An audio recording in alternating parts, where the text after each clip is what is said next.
শাহজাহানের খোঁজে যৌথ সেট গঠনের পর ভয় ভেঙে প্রকাশ্যে এবার মুখ খুলতে শুরু করেছেন জমিহারারা। টিভি9 বাংলার সামনে মুখ খুলছেন তারা। বেড মজুর, তেভাগার পর ঝুপখালি, আগারহাটি, গোয়ালবুনি, বয়েরমারি পঞ্চায়েত এলাকার মানুষ শাহজাহান বাহিনীর বিরুদ্ধে জমি দখলের অভিযোগে সরব হয়েছেন। সিরাজ নিয়েছে 27 বিঘে জমি, আমাদের পুরো 27 বিঘে কাওড়া দলিল করে নিয়েছে। তার মধ্যে 7 বিঘে জমি আমরা ফেরত পেয়েছি, কিন্তু সেখানে আমরা কোনো দখল করতে পারছি না। থানাকে জানাচ্ছি, বিডিওকে জানাচ্ছি, বেলারকেও বলা হয়েছে, কিন্তু তারা কোনো কাজেই করছে না। পুলিশরা বলছে আমার কাছে কেন এসেছেন, চলে যান শেখ শাহজাহানের কাছে, পুরো শেখ শাহজাহানের কাছে যান, ওনার ভাইয়ের কাছে যান, এই সব বলছে। কিসের ভয়? অনেক রকম হুমকি দেখায়, তোমাদের তুলে নিয়ে যাবে, মারধর করবে, ঘরদোর ভাঙচুর করবে, এই বলে আমাদের ভয় দেখায়। আমরা থাকতে পারছি না ওখানে। শাহজাহান নেতা হয়েছে, ডাকলো, ডেকে আর নোটিশ দিয়ে ডাকলো, ডাকার পরে বলছে এই সমস্তানদের ডেকে আমাকে বসিয়েছে, তো তোমাকে বারণ করে দিচ্ছি, তুমি জানো একদম জমিতে যাবে না। আমি কেন? বলে বলছি তো জমিতে যাবে না। বলে এই একসাথে দল পার্টি করেছি, তুই কি বলছিস? ঘাটটা ঘুরিয়ে রাখলো একদিকে, আর কথা বললো না। আমরা জমি ফেরত চাই, জমি আমরা ফেরত চাই, জমি আমরা ফেরত চাই। আমরা গরিব মানুষ, আমরা না কাজ করলে আমাদের চলে না। যদি কোনো বিধান না থাকে, যদি এইভাবে রাজধানী চলতেই থাকে, তাহলে সাধারণ মানুষ আর কোথাও যাওয়ার জায়গা থাকবে না। এরা অনেক জায়গায় জানিয়েছে, আমাদেরকেও জানিয়েছে, আমরা কিছু করতে পারিনি।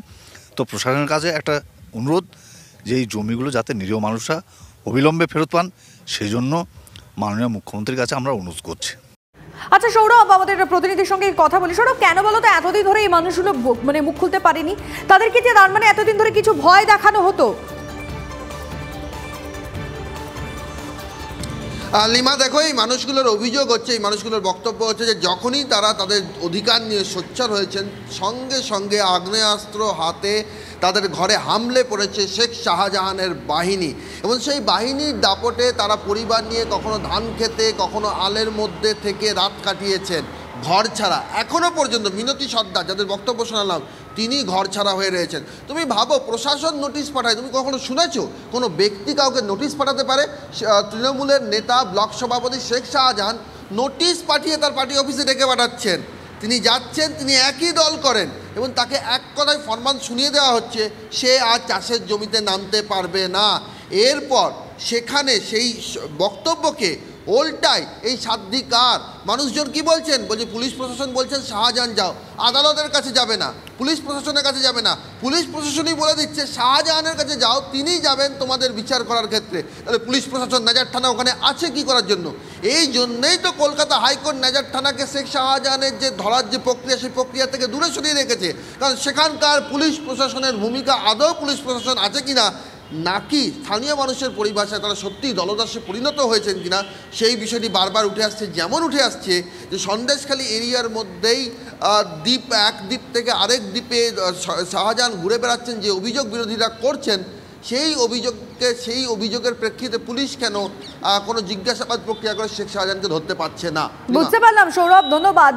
সন্দেশখালী ও নেজাটের ভূমি ও ভূমি সংস্কারের আধিকারিকরা কি বলছেন আমরা শুনবো। ঘাট অঞ্চলে অনেক আদিবাসী সম্প্রদায়ের মানুষ তারা অভিযোগ করছেন তাদের জমির নথি দলিল সমস্ত পরিবর্তন করে শেখ শাহজাহান এবং তার ভাই শেখ সিরাজউদ্দিন এনারা জমিগুলো দখল করেছে। আমার কাছে এরকম কিন্তু কোনো স্পেসিফিক কমপ্লেন নেই, ঠিক আছে, প্রথম ইস্যু। সেকেন্ড হচ্ছে আদিবাসী বিকাশ পরিষদ, ওরা একটা হাইকোর্টে একটা আমাদের চিফ জাস্টিস, অনারেবল চিফ জাস্টিসের কোর্টেও একটা কেস করেছিল, ঠিক আছে। সেখানে কয়েকটা পার্টিকুলার দাগ দিয়েছিল, তারও আমরা স্ট্যাটাস রিপোর্ট দিয়েছি। আমরা সেটা বলেও দিয়েছি সেখানে যে অলরেডি মানে যেগুলো দাগগুলো সেগুলো ট্রান্সফার হয়নি। আর একটা যেটা হচ্ছে সেটা সামথিং মন্ডলদের জায়গা, ঠিক আছে। তারা তো আদিবাসী হতে পারে না, কারণ তারা এসসি এই সার্টিফিকেট দিয়েছে। সুতরাং আমার কাছে এরকম কোনো বেসিক কোনো কমপ্লেন নেই। এই ধরনের কোনো অভিযোগ আপনার কাছে কখনো আসেনি? না, এই ধরনের এখনো পর্যন্ত আসেনি। এত জমি অভিযোগ উঠছে, এত জায়গা থেকে উঠছে, আমাকে এটা খতিয়ে দেখে তারপর বলতে হবে। এখানে মানুষ বলছে একটা ভয়ের পরিবেশ রয়েছে, সত্যি কি তাই রয়েছে? মানে বিএলআরও অফিসে এলে তারা ন্যায় বিচার পাবেন, এটা আপনি নিশ্চিত? একদম পাবে, একদম পাবে। যদি সেরকম হয় আমি দেখে নেব।